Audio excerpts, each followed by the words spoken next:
तरफ 870 लिखो, एक तरफ आप लिखो 450 और दोनों का डिफरेंस आप मुझे बताओ। 0, 7 में से 5 गए 2 और 8 में से 4 गए 4, 420। अब क्या करना है, हमें प्रॉफिट और लॉस का रेशियो बताना है। ये डिफरेंस है, ये हमारा रेशियो है 2:1 का। बच्चे इन दोनों का डिफरेंस जो होगा ना वो 1 नहीं होगा।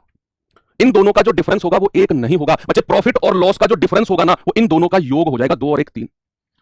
बस यही चीज आपने देखनी है। पिछले सवाल में जो हमारा था रेशियो वो P1 और P2 का था, दोनों प्रॉफिट ही थे, तो उनका डिफरेंस सीधा सीधा 2 में से 1 माइनस कर दिया था। दोनों वैल्यू प्लस प्लस की थी, प्रॉफिट था। यहां प्रॉफिट प्लस होता है और लॉस माइनस का होता है, तो प्लस और माइनस का डिफरेंस हमेशा जुड़ता है, 2 और 1 3 यूनिट होगा।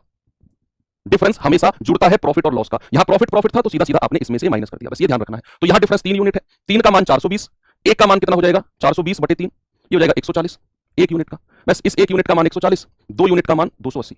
हमें क्या चाहिए, हमें चाहिए क्रय मूल्य। आप क्या करो, 450 में बेचने पर उसे लॉस हो रहा है ना, तो 450 में ये वाला लॉस ऐड कर दो 140।